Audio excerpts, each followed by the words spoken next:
myself, could I just like, I was getting a lot of like, okay, hold steady ground.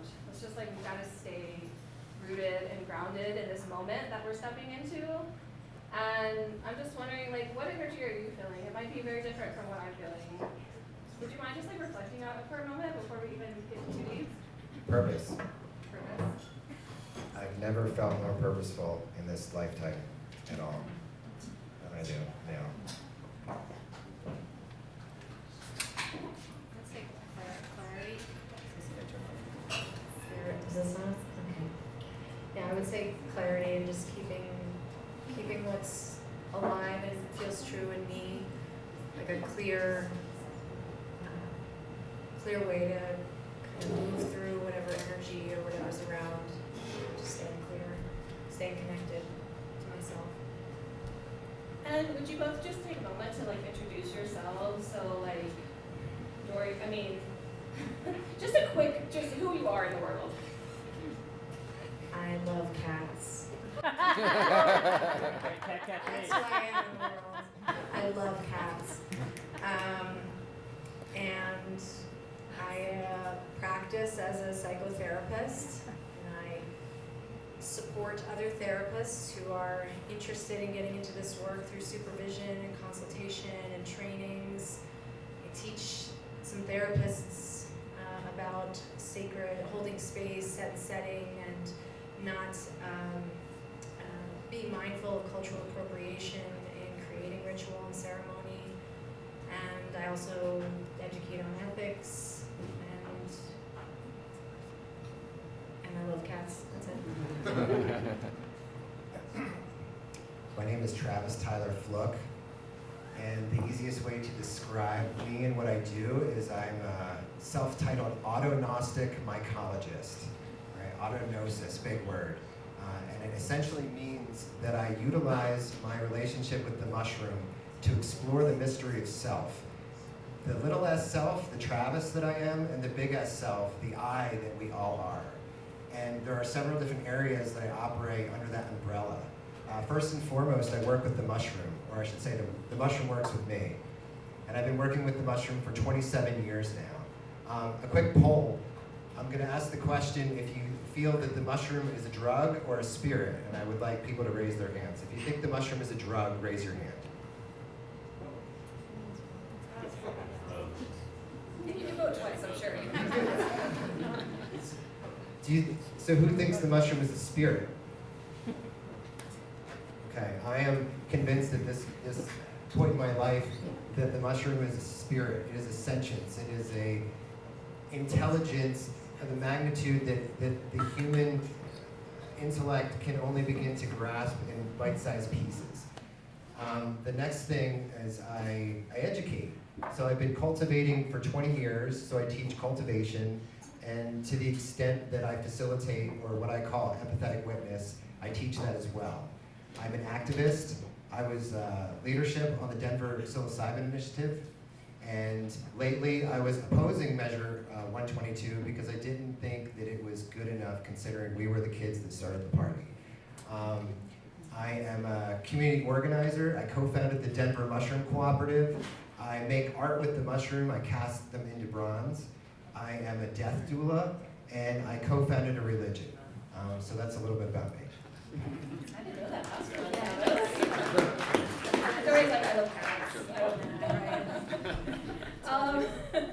Okay, so could we start with just like describing about a little bit about your own personal journey with mushrooms, like what your relationship is to this medicine, and a little bit of the backstory of your personal work with it, just kind of like the highlights of, yeah.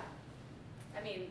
So I was 15, and my best friend's mom gave them to me. So I always had a very benevolent, a very close relationship with the mushroom. And fast forward to the Psilocybin Initiative, the 5 dried grams kept coming up in my field. So I kind of knew that recipe was in my future. And for those of you that know me, I went through a divorce process immediately after the Psilocybin Initiative ended. And I was both homicidal and suicidal. So I reached to the mushroom, and someone had gifted me 5 grams, and I set my room up, I lit incense, I cleaned it, I did all this, ritual, the ritual I had at the time. I took the 5 grams and nothing really happened, and what we call that is failure to launch. And I was really thwarted because I really had gathered up all this courage to step to this precipice. And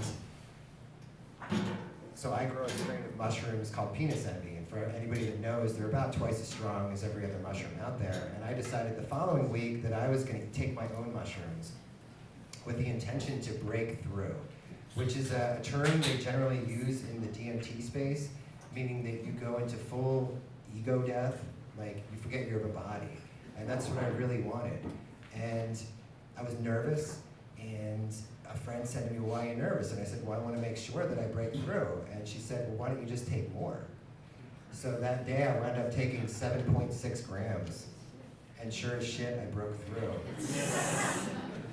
I met Jesus, and Jesus said to me, "You of all people, what did you think this was going to be like?" And there's a lot of features to that journey, but one of the things, just to give you a frame of reference, like my body had to pee, and I felt this feeling that felt like it was states away, and I couldn't fathom how I was going to put myself back in my body to get to the bathroom. So I just peed the bed. And 2 personalities turned to one another in my vision and said, "Oh my God, he figured it out. Oh my God, he figured it out. That was fast." And years down the line, I see that as an act of surrender to the medicine. And from that experience, since then, I've taken 39 other high doses of psilocybin. So, yeah, that's just a little bit of framing around my experience with the mushroom. Thanks, Travis. I also started at 15.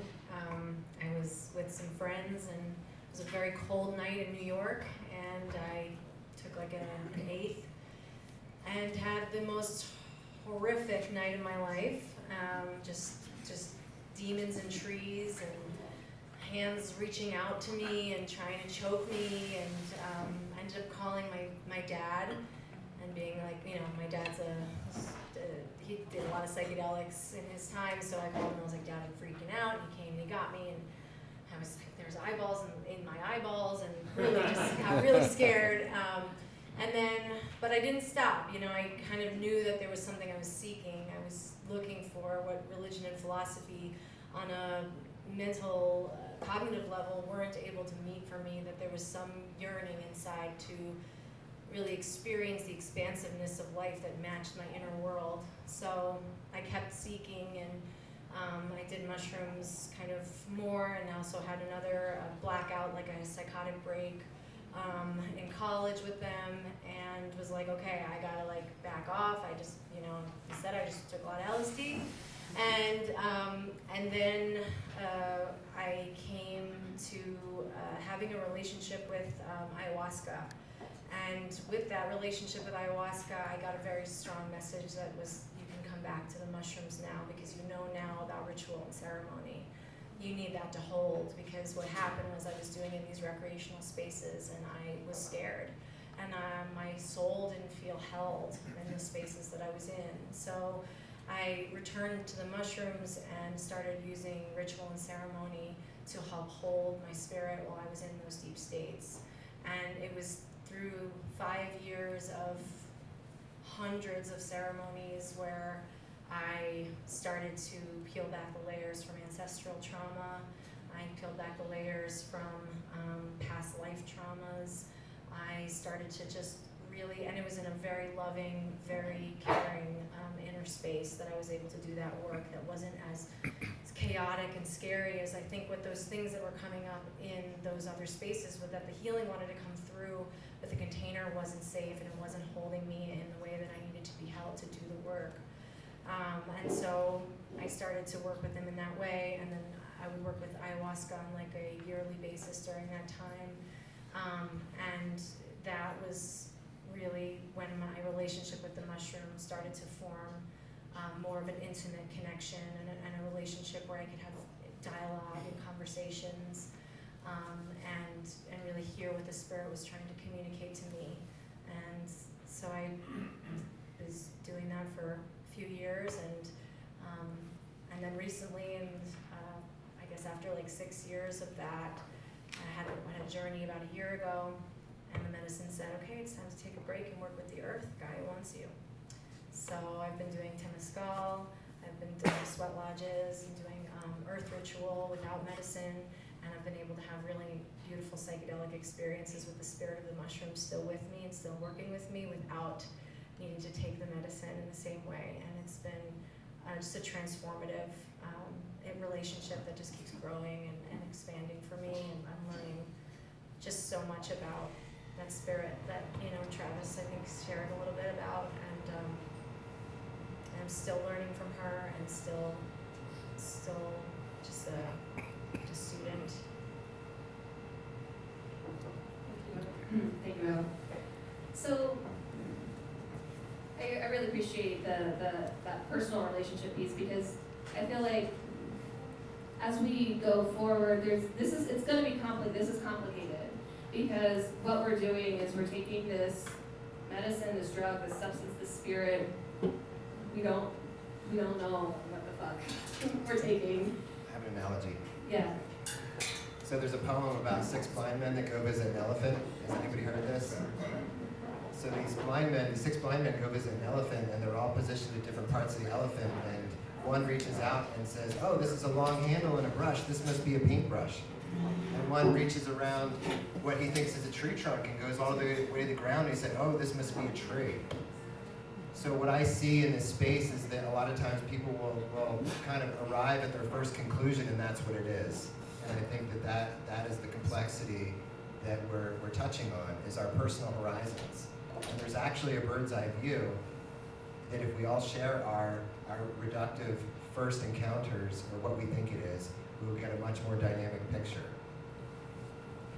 Do you want to clap for that? Go for it. Yeah. I was just on the podcast today. So did anybody listen to Back from the Abyss podcast? Craig Peacock's Back from the Abyss. It's a great podcast. The episode that just came out today was me talking about Prop 122. If you want to hear me just go on and on for an hour, there's your chance. It's really, really good. You should listen to it. Thank you. But one of the problems, I was like, listen, what even is this medicine? What is it? What is this? And we have, these healthcare systems and mental health systems, and I've been involved in the mental health system for many years as a researcher and educator and trainer, and so it's sort of okay, I get that. Yes, my grandma doesn't want to go in someone's yurt and do mushrooms. She wants to go to her doctor's office, and I do it as a medical treatment, and I get that. But then I just sort of wonder, do we fully even really understand what this medicine is, and do we have the context to hold it within these systems of health and mental health that we build, and what does that translation look like? And so I'm curious, your own reflections on what is this medicine? The way I have come to know it is what I'll call a mnemonic device, and something that helps us remember, because I perceive that we all have amnesia. We're running around, perpetuating the illusion of separation. And every single problem that we see, and I'm even getting chills thinking about it, every single problem that we see in the world is a symptom of that. So I really see the mushroom as just that, to remind us. And it's interesting because etymology tells us a lot of truths. And you have to have been dismembered to remember. And Dori, do you ever, because I know you get calls all the time, I need mushrooms stat, this weekend, we get calls like that weekly, just I've been suffering for a long time, can I set up a mushroom session this week? And well, we don't even do that, but okay, let's back up a few steps. But how do you even go about approaching this with just the average person who is suffering and is looking for the thing, and how do you help people understand what the medicine is here from whatever starting point? Yeah, I mean, with those calls, the first thing I always feel is just the compassion, and what I sense is that there's so much need. People are just so hungry for healing. People are suffering, and really there's an eons and eons of suffering. It's something I've gotten in contact with during my mushroom ceremonies is collective grief. And it's so painful and it's so difficult to feel and to experience in a body that can't hold all that. And a lot of bodies do feel connected to that collective suffering. And so there's the initial, like, I understand that people are seeking. I also was seeking. And at the same time, I try to, do some psychoeducation around, like, I think there's this story that you're gonna take mushrooms once and you're gonna change your life and you're gonna be healed. And that's just something I really try to break down for people, is that that's not what's probably gonna happen at all. And it's really like helping people manage those expectations and those assumptions that one psychedelic experience in and of itself is not gonna change much. And in fact, you can have a really expansive experience and then coming back to your life can be really depressing and really difficult. And so if there isn't some really good aftercare and good psychoeducation and some clinical support and some assessment, because it's not for everybody. There are some folks that might not respond really well to some of these medicines without some prep, without some support prior, without some stuff on the front end. And so it's really to educate, to let people know that, this, I don't know if these are the drones you're looking for. And so it's just this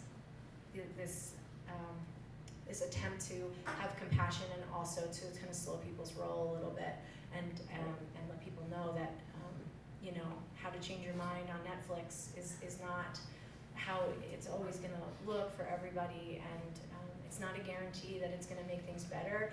And also, like, what I've seen with psychedelic work personally and with people that I've supported is it sometimes gets worse before it gets better. Like, healing is sometimes confronting the things that are causing a lot of pain. In fact, they usually are. It's not the healing that I think in Western culture that they're selling, that, like, you're going to take this and you're going to feel better. No, you're going to take this and you might feel worse. You might go into your pain in a way that you really weren't prepared for if you just do it. You might go into an experience or go re-traumatized, relive your trauma in a way that, if you're not supported on both ends or in the experience, can be really destabilizing. And so it's debunking that narrative that taking mushrooms are going to fix everything. It's within this cultural story that we have that doing one thing is going to have a direct result and have an outcome. It's not like that. It's more complex. It's building a relationship with the spirit. It's learning yourself and trusting whoever is supporting you or whatever medicine you're working with or whatever spaces you're in. It's not so simple. So just giving someone mushrooms isn't going to make people better. If that was the case, everyone that I went to Dead shows with would be like not dealing with the mental health issues that they're dealing with now. And that's just not the case. Like, the medicines in themselves are not, they're part of it, but there's so much more, and it's so much more complex. And I think there needs to be, I'm hoping that we can educate people about that instead of these myopic stories about take mushrooms, change your mind. It's not that easy. So one of the things that I really believe is that we can actually hold higher standards and better outcomes in the unregulated space because of that, because of all these things. When you are dependent on somebody in a commodified relationship, that's not tribal. And the word relationship has been coming up a few times, and we're so hot for research. We're so hot for research, but that's our Western mind. But there are lineages, there are human beings on this planet that are the direct result of thousands of years of relationship with the mushroom, and I think that, it shows a little bit of ignorance if we're not centering that, if we're not bringing that into the mix. The Western mind needs to be satisfied so that we can translate this to the people that want to be in clinics and, have those experiences. But we're so departed from wisdom traditions, and the mushroom is I'll use the word plenum. It is a plenum of wisdom. It is what we are seeking. That assurance of, like, why we're here, what's going on here. We're just like, we are a million steps away from that. Thank you. So, maybe I'll start with you, Travis, but both of you, I'm kind of curious. Okay, so Prop 122 is in our reality. It's probably gonna be amended. I've already heard that there'll be some legislation introduced for possession limits and to maybe to split up the regulation. Like, there's things that are probably still going to happen over the coming months. But just from, like, okay, in a post-Prop 122 world, Travis, I know that you're like, okay, so it did pass. I maybe didn't support it, but here my creative mind goes with, like, what the possibilities are. And so, like, what are some of the, like, worlds that your mind has been in with, like, what could actually be interesting or exciting or creative community healing opportunities? I have a short list. A short list. What is the short list? Yeah. Okay, so I didn't allow myself to even think or perceive that it would pass. I went into ceremony in the spring, and the mushroom told me that it was not going to show me what happened, but it gave me the permission to be me and to show up. So that's what I did. And is anybody familiar with the Lorax story? So I really felt like I embodied that, and I shifted a little bit and called myself the Sporax. And, right, yeah. Because I knew this was happening too fast, you know? Because a lot of these things, you know, like, it's funny, we had the 60s, and everybody got turned on, and then Nixon was like, can't have that. There was a conservative backlash. So this is one of the things I spoke out against. But the second that I accepted that it had passed, all the ideas of what to do came. And one of the first things I want to do is gift 1 million microdoses next year with empowerment and education. The cost of the mushroom is less than the cost of the capsule. The cost of the mushroom is less than the cost of the capsule. All right? There's no reason that gift circles can't be set up to connect people, connect self-identified affinity groups, if you want to think of it that way. If you're a veteran, connect with a veteran grower. There's a lot of companion healing that can be done in that space. So the Denver Mushroom Cooperative is one of my pet projects, and we went into exploratory meetings for 1.5 years after we decriminalized in Denver and realized that because the state laws weren't friendly, we could only be so visible, we could only do so much. So one of the things I'm really excited about is opening up a public access laboratory, mycology space. Has anybody ever been in a maker space? Yeah. So it's really cool. You don't have to spend the thousands of dollars to have access to this stuff. And I put a metric up the other day that I can produce 1,500 microdoses for $8. Right? How is that possible, right? If I didn't have to buy the equipment, if I could go use somebody else, it's the cost of grain and poop, right? Another thing that I want to work on is a center for conscious dying, right? We all die. And, if we orient ourselves in that way, then we can live way differently. And we experience death all the time.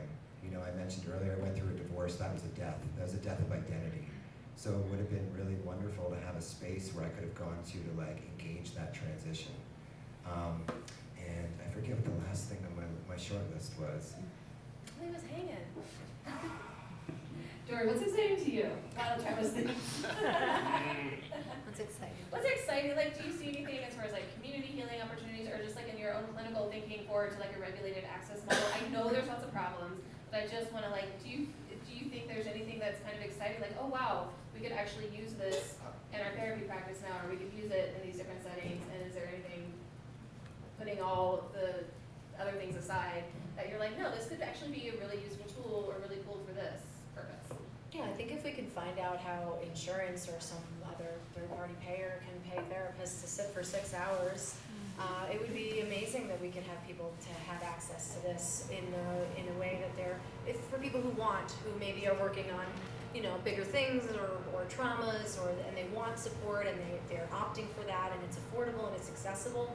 It'd be amazing if I could do that in a course of therapy and have it be part of the many other tools that I use, IFS, and I use ketamine in my practice, and using breath work and meditation and shamanic journeying, which is something I use. And if we could add psilocybin to that as another tool, wonderful. We need all the tools we can get. We have hundreds of people who are needing access to mental health care, and this would be a wonderful tool to be able to implement into mental health care. Absolutely. I don't know how insurance isn't even figured out ketamine yet. I mean, we're like, I don't know how they're gonna figure out paying 1 or 2 therapists to sit for that long. I'd like to, I'm curious how this is gonna become accessible. I think that's one of my biggest concerns about this is we haven't even done that with ketamine. How are we gonna do that with psilocybin? And are we just gonna continue to make this something that only the elites can access and continue that gap between who gets to access healing, who gets priced out of healing, who can afford to go on the retreat, who can afford to go to, to see the best therapist, or, that's my concern.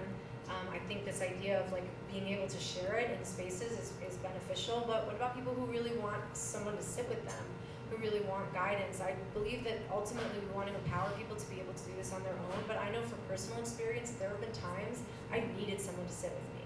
I have been going through some shit that I really I couldn't do alone, and I needed somebody to help. And I wouldn't trust myself to do it alone because I needed somebody to hold my hand when I was really struggling, and I don't think there's anything wrong with that. I think having community and having people support us in healing is so essential, and having that connection with somebody to say, I'm right here, you're not alone. How do we figure that out? I'm looking forward to those conversations and to figuring that out, but insurance companies are very much in a view of very capitalistic, how do we make the most money? And so I guess if we could prove that psilocybin would reduce maybe a long-term therapy over many, many years, that'd be great, but I don't know how we prove that or how we get insurance to get on board with that. Travis has something to say. Babe Ruth. So there's a story about Babe Ruth pointing, right? And then he hit the ball. So in the intuitive world, that's what we got to do, is we have to point in the direction that we're going in because we believe in this, and then the data, the outcomes will present themselves. The last thing last thing on my short list is the Denver Mushroom Cooperative. I want to reboot that. It was a really beautiful space, and in my death doula work, something came to me. Late stage capitalism doula. Right? Well, so this is not a one-person job because we have to hospice out capitalism, right? And in that hospice process, we also have to become deep listeners. So meditate, listen, because our intuition, if we give it the stage, it knows in a way that the mind doesn't. And then I hate the word permaculture, but using biomimicry, going back to nature that figured out, how to thrive in this thermodynamic equilibrium. All the answers are in nature. So I feel like that the late stage capitalism doula has all of those aspects, and that's something that the co-op can embody. That's my short list. That's a great list. I love that. I love that. What about, I'd love to just open it up. Does anybody have a remark or a question or something that you just, contemplation you'd like to pose, or a question you'd like to, hear some reflections on, please?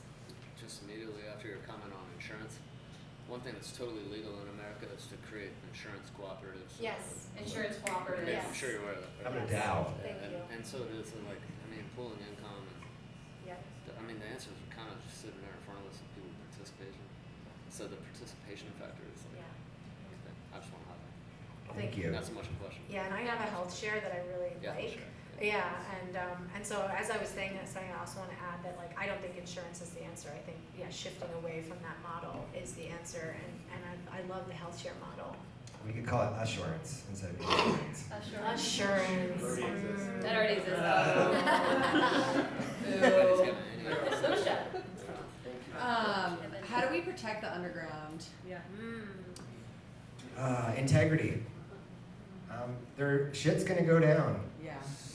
So this is one of the things I want to talk about is how do we adopt a policy where facilitators have to provide the proof that nothing went wrong, which really allows the victim to be heard, and like I said, these things are going to happen. And one of the things that the campaign did not do by whitewashing all this, they didn't talk about any of this. They talked about the 60% of people that had the best time ever and met the Virgin Mary and helped them out, and they did not talk about the other percentage of the people that had the worst time of their life, that it destabilized their life. And so I think it's time to get real with the shadow. And I think that that will protect the underground if we forward face it. You know, we're not going to say these things are going to happen, but this is how we're going to deal with it when it does happen.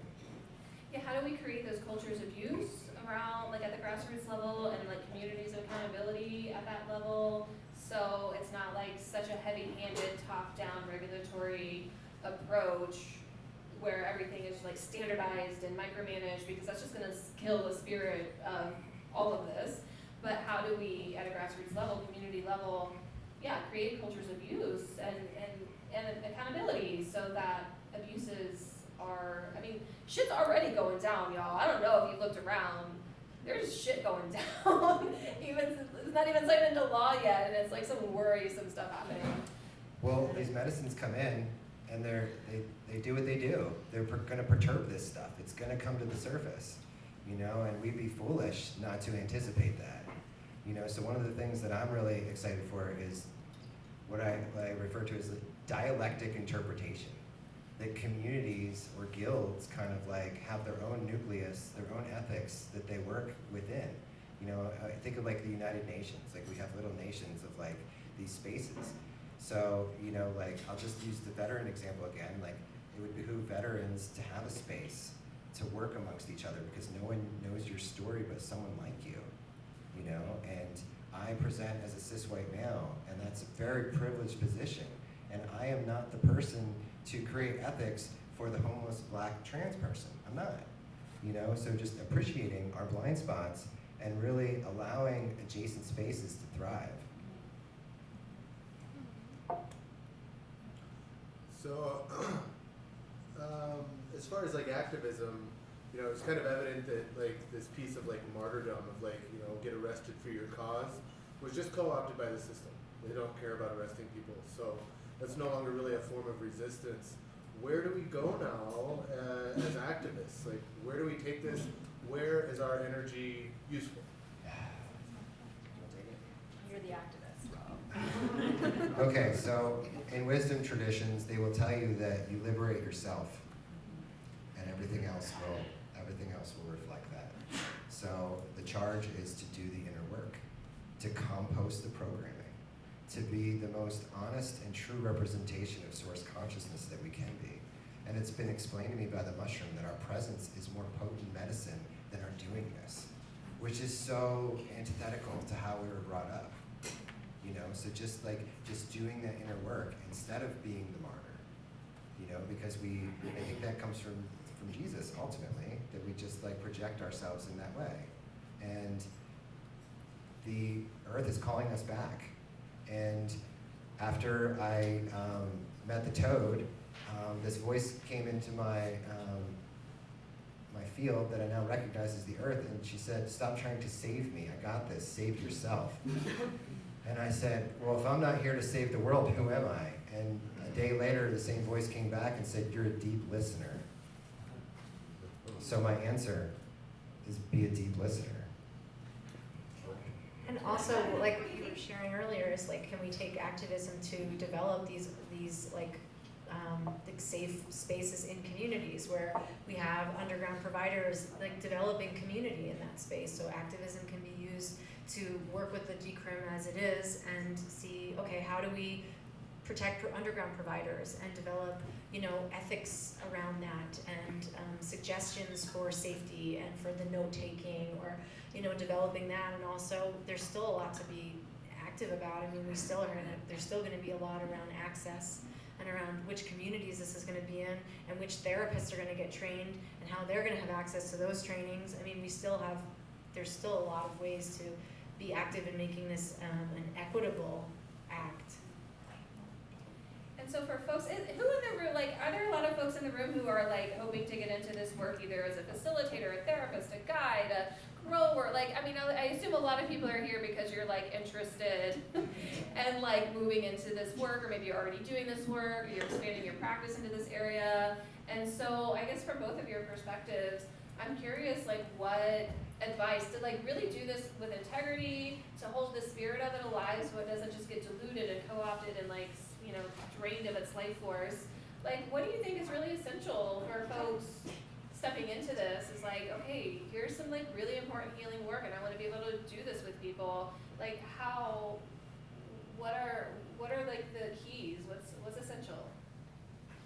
Yeah, I mean, I can't, I don't like to make prescriptions how other people. Make a prescription. No, I don't do that. But I do feel that developing a relationship with the Spirit and a personal relationship and getting like, you don't need permission from some outer space to decide, like, you know, do I have this relationship with this medicine to offer it to others? And I don't know, maybe it's because I'm a manifesting generator, but I have to, like, you know, like, really?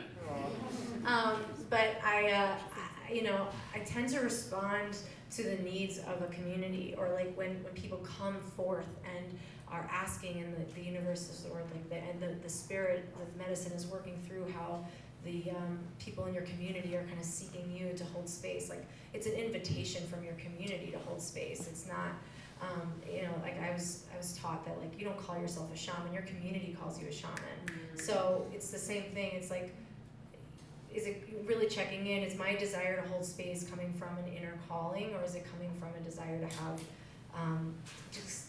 where is it coming from to hold space, and really being able to look at that within yourself and feeling connected to that spirit, and getting, not permission from the spirit, but an invitation from the spirit to hold space, and then an invitation from your community, so an internal invitation and an external invitation, and then following that. So it's not the only path, but my path is the path of the initiate. I worked with the mushroom. I asked it to be its apprentice. Yeah. And it took me to some very dark and desperate places inside me, but once I confronted them and I integrated that, I can now hold space for those things. So how can you hold space for the human condition if you haven't gone beyond it? You know, we are trying to hybridize the therapy with the shamanic space, but ultimately the highest competency is the individual that exists in the spiritual realm and identifies just as much with that as the body-mind here, at least in my perception. I do think moms would be really good space holders. Moms, yeah. There's just things that you need in that space that emerge. And, you know, not that I took notes, but when I was taking very high dose psilocybin, I was like, well, what do I need? You know, and a lot of it comes down to assurance, right? Like, I have not given anybody a dose that I haven't taken, so that I can tell them, honestly, you'll be back in 2 hours. You know, and that comes from, that's direct experience. So I traded my belief systems in life for direct experience systems. And now I'm rooted in my experience in a way that I wasn't before. You know, and I think that because all of us are running around without that root, because we have belief systems, we're all in some subtle form of fight or flight. You know, and I'm talking a lot. But when you're in fight or flight, you can't actually make good decisions. So I believe that working with the medicines and asking permission is the most competent way to approach this work. Or to go to the lineages that have been on this planet and get their permission. Or be in reciprocity with them. This is a concept that escapes most of us. But the medicines and these traditions and nature love for us to give back. And there's something that's amplified when that circuit is complete. So yeah. Yeah, and I think another thing, like, I would never hold space for a specific medicine that I'm giving someone. So it's like, oh, I've done this strain, but not from this person or from this grow. I think that's also really important to, like, they have a relationship with a specific medicine that you're giving, not just mushrooms in general. And I agree. I mean, I went down to Oaxaca, I think I told you, and I stayed with a Zapotec medicine woman for a few days, and she is from a lineage that's her great-grandparents. I mean, they've been doing this for millennia, and talked to her and got a lot of support and guidance from her, and have an ongoing apprentice relationship with her. And you know, it's that reciprocity and that connection with her and her community that have been also really supportive of medicine work. Any one or two last things, and we'll wrap up. Lucian, go ahead. Or with it. You know how like all of the cannabis that's used in like federal cannabis research like comes from like one grow Georgia? and like where it's like in Kentucky Sharnar. or something. Yeah, so I'm just like really nervous about this idea of like a state sanctioned like mushroom grow.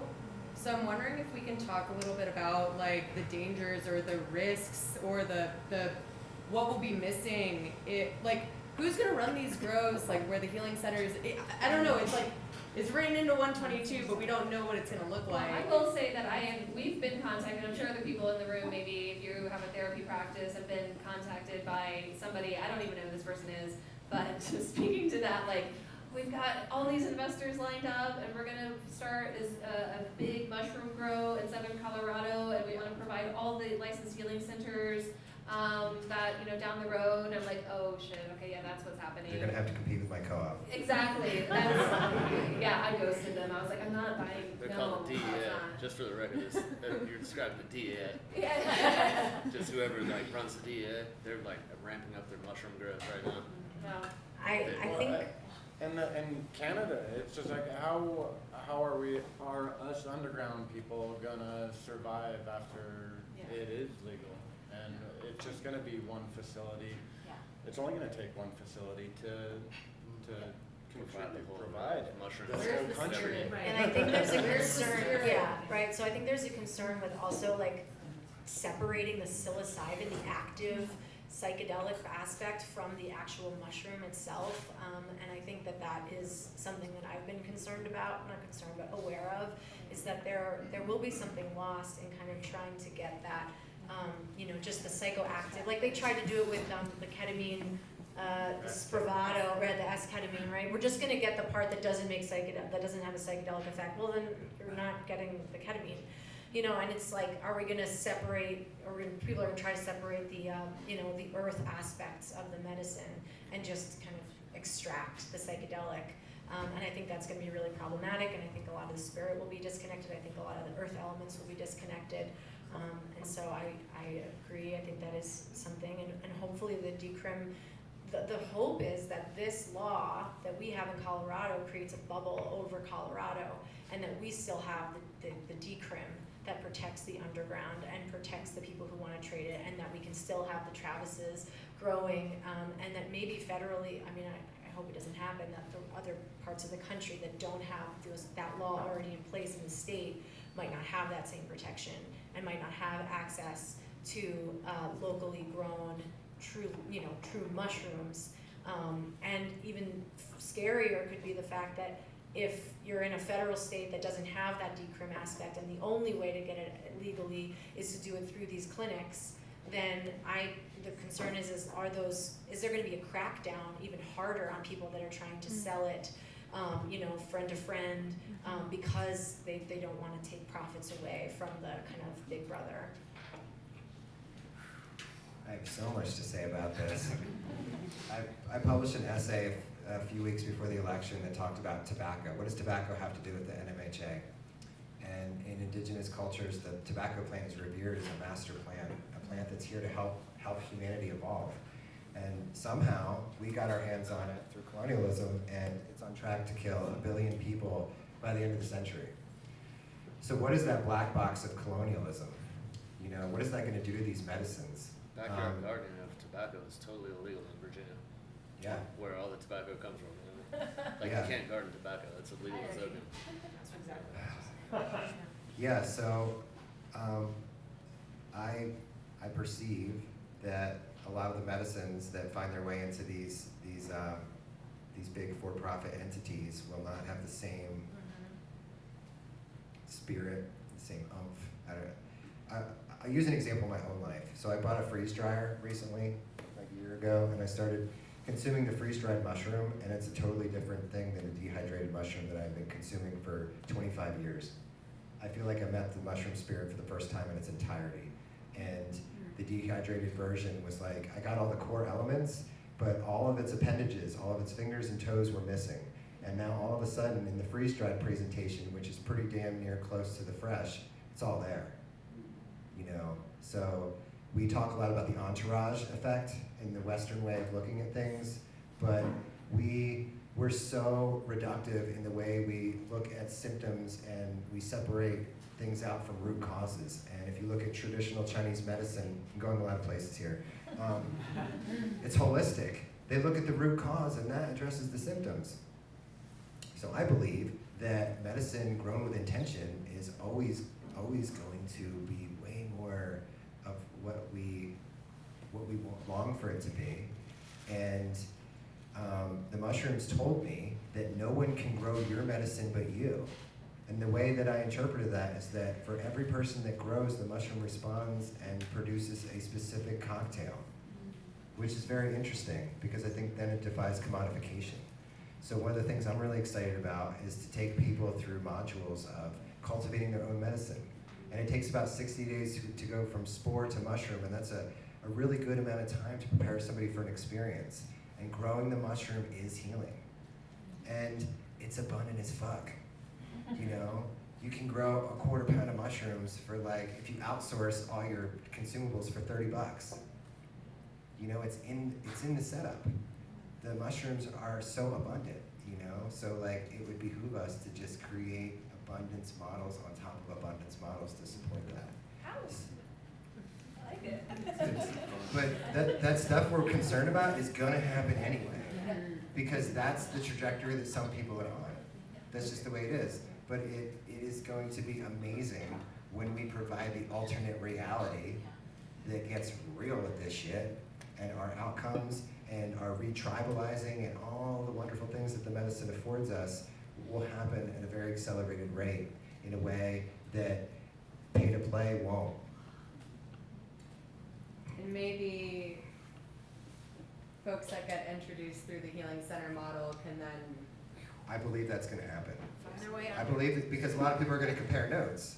You know, oh, you went to a community healing center? What was that like? I went to a brick place and they had it made it look like a bedroom and they put a blindfold and played this music and wait a minute, what? Whoa, wait a minute. This is different. Okay, one last comment, we'll wrap up here. Jen, I was just gonna ask if you know anything about the advisory panel. Like I hear apply for it, but is there? Are you applying for it? I don't know. Good. What's the commitment? Like what, is it just for eternity until someone figures it out? I don't No, they'll be rotating commitments. I think they have like 2 and 3 year commitments, something like that. But it's what I've been told is that it's probably, I don't know, 8 hours a month for just like a regular member, a little bit more if you're a chair or co-chair. It's a 15-member advisory board. The application is open until the end of the year, and then they'll make appointments. I know they're vetting people right now. I know a number of people who have spoken with the folks who are making recommendations in the governor's office, and so they're vetting people. They're getting it together. They say 8 hours. So the structure is they're going to have a 15-member advisory board, but then they're going to have all these subcommittees, and so the advisory board is like, has certain roles and has to write these reports and whatever, but then there's going to be like all these special topic subcommittees, and that will be where a lot of the work happens and where a lot of folks in the community can participate on, special topics on, social equity, or a subcommittee on facilitator licensing, or a subcommittee on training requirements, or like whatever. Indigenous community stuff. I know they've been talking to several folks in the indigenous communities around here to be on the board, so I don't know what the final appointment's gonna look like. So that's what I know, and I don't know how much, there's a shit ton of work to do, because I don't wanna just